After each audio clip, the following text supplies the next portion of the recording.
Welcome back, travelers, to Legendary Lore, where we are getting very, very close to the end of Children of the Nameless. We've just reached a point where the carriage that Davriel and Descenda have been in this whole time just got knocked over, and everything has gone all Costa Rica as they are surrounded by spirits. Not the carriage. And Descenda's thinking, my family is in there somewhere. And what's funny is that Davriel, he sees like all this stuff happening, so he reaches into the carriage, picks up the viol, and hands it to Descenda, and is like, I think some music is in order. And so he leaves his cane in there because he knows he can just use a summoning spell to bring it back and all that, right? So Davriel was hoping that the spirits would be able to be controlled by Descenda's music, and she's like, I can't do that. It's not something that I can actually do. And then it's at this point everything is going really bad. They basically just have to run away.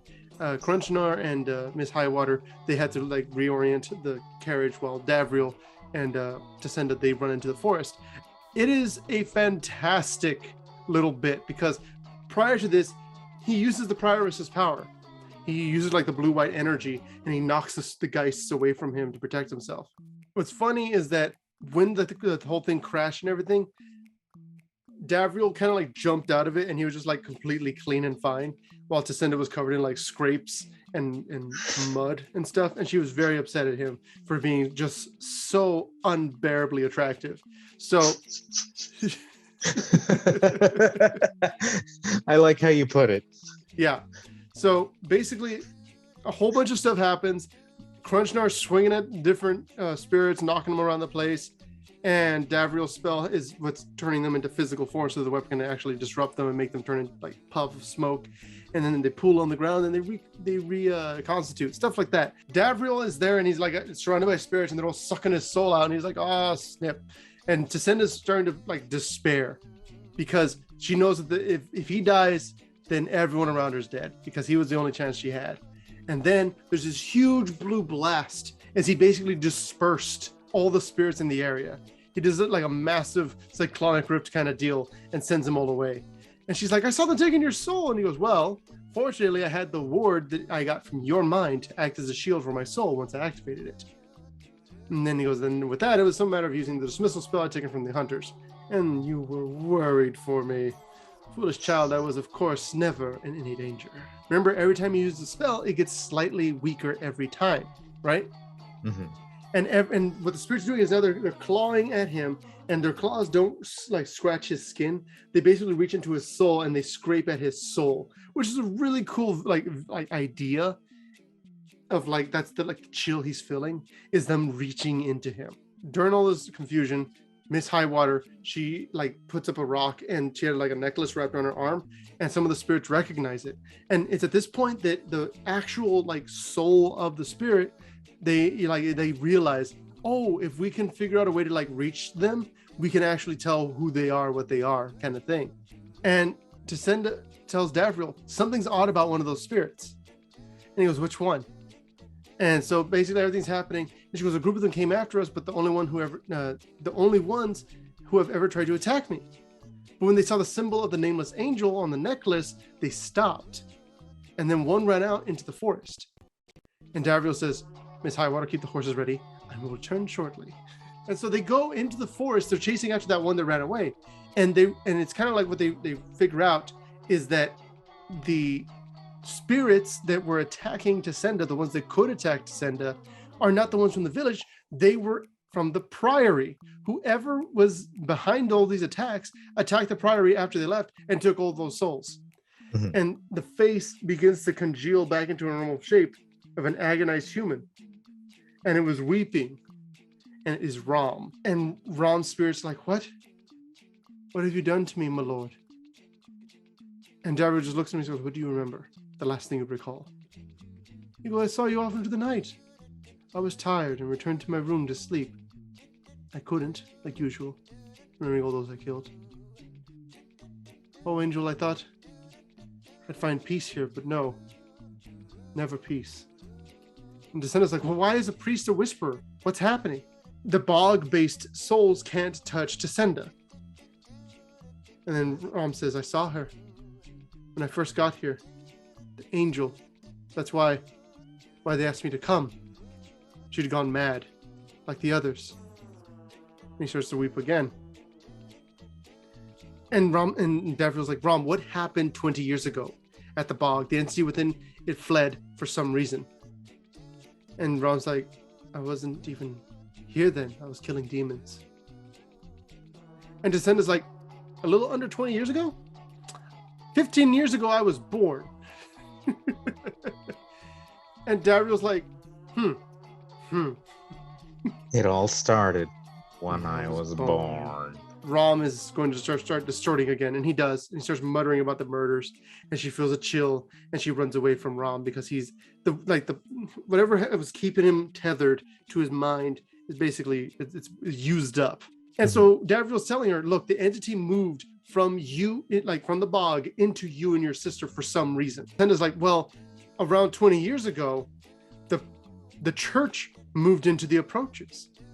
The prioress arrived, and the priests were trying to convert people. And Davriel kind of puts everything together at this point. The Sealing Stone is taking aspects of these people, these souls, and the fragments of the bog into itself, trapping them, meaning that they don't get returned to the bog, meaning the bog is incomplete as an entity. It's not a full thing.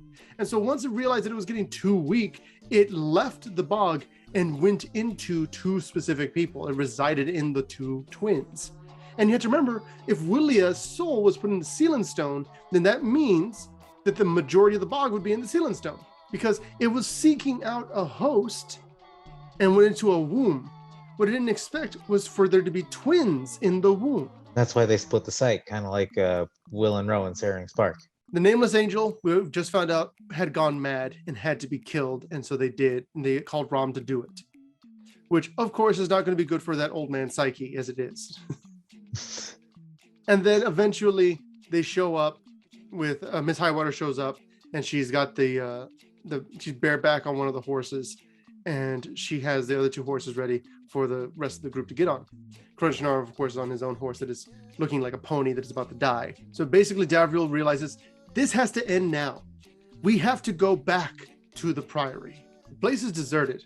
But what's interesting is that the Whispers don't pursue them into the priory. They instead start to form a ring around it, around the whole thing. Ring around the priory. Exactly. And these spirits are basically trapping them. If they're not still here, they can find a clue as to where the actual main bad guy is. Davriel goes through all this stuff, and he sees that the elderly woman, the prioress, she is frozen like the others. So everyone has been taken. And he's thinking, it would have been so much easier if it was her behind it, because I already took away her powers.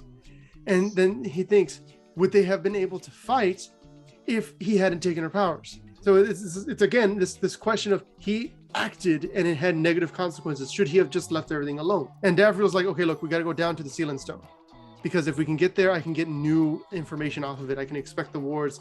I can figure out what it is you're talking about and all this other stuff. And they get to the room with the Sealing Stone. Davriel is prepared, like, okay, there's got to be something here that'll solve everything, and I'll be able to figure it out and I can fix it. And then they get there, there's someone sitting by the Sealing Stone. The person who has been behind this entire thing, Willia. Now, Willia, of course, Descenda's sister, was presumed dead. Again, read this. If you haven't read it, stop the video here and go read it. This is a fantastic twist. I love this twist. I love the ideas they present here and how it works out. But basically, to skip over a lot of the really cool stuff and just get to the main storyline bits, Willia explains that she was put down there to guard the stone, because that's one of the things they do with new acolytes, right? Mm-hmm.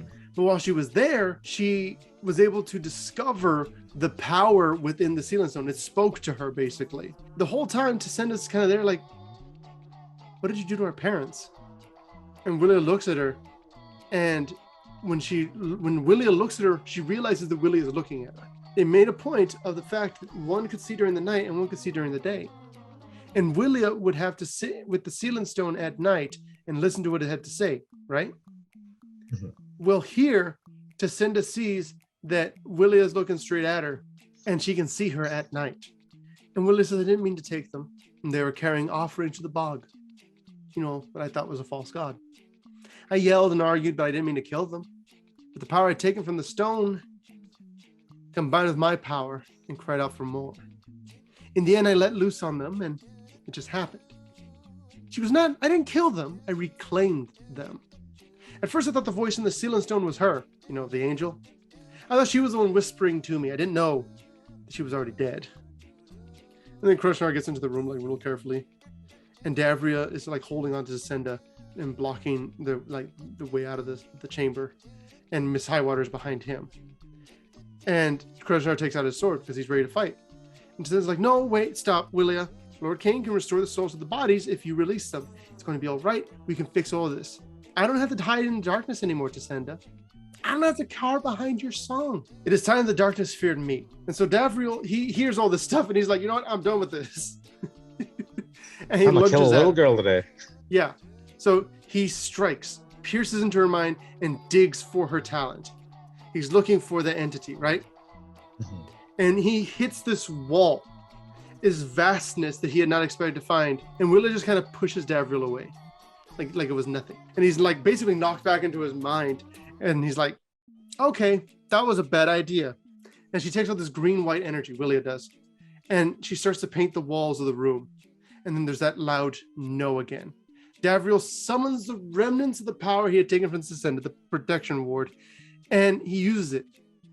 And he creates a thing to block Willia's, like basically just a bolt of light, and creates a little bubble that protects him and Miss Highwater. Crunchnar, however, is not in the bubble and is instantly vaporized in the blink of an eye. So Crunchnar is super dead. And so Senda, she screams because she's very upset.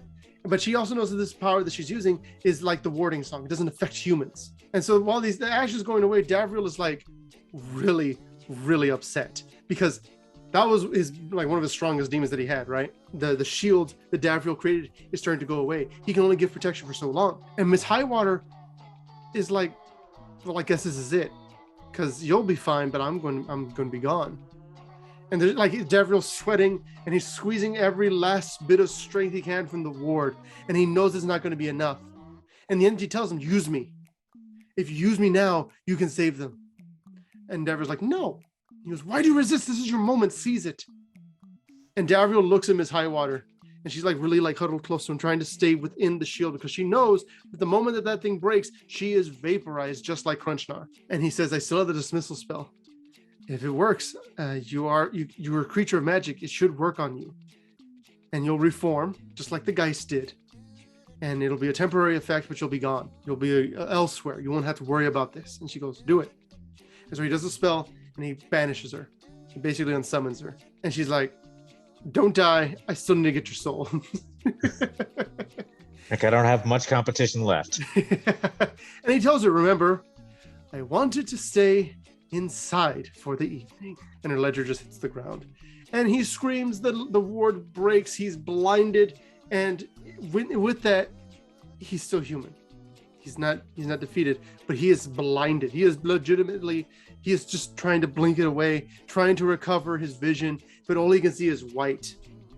And then he's like, okay, well, at least I can have my sword. And so he uses the weapon summoning spell, and a viol appears in his hand. Was the last thing he touched. That was the last thing he touched. And he's like, "Why is this considered a weapon?" He's blinded, and Senda tells him, "This way." She grabs Davriel's hand and begins to guide him. And so we're going to see what happens after that in the next episode. Joe, take it away. Oh, we are at the climax now. Thank you guys so much for watching. We're going to go ahead and catch you guys next time with some more Children of the Nameless. It's going on a lot longer than we expected, but it's so good.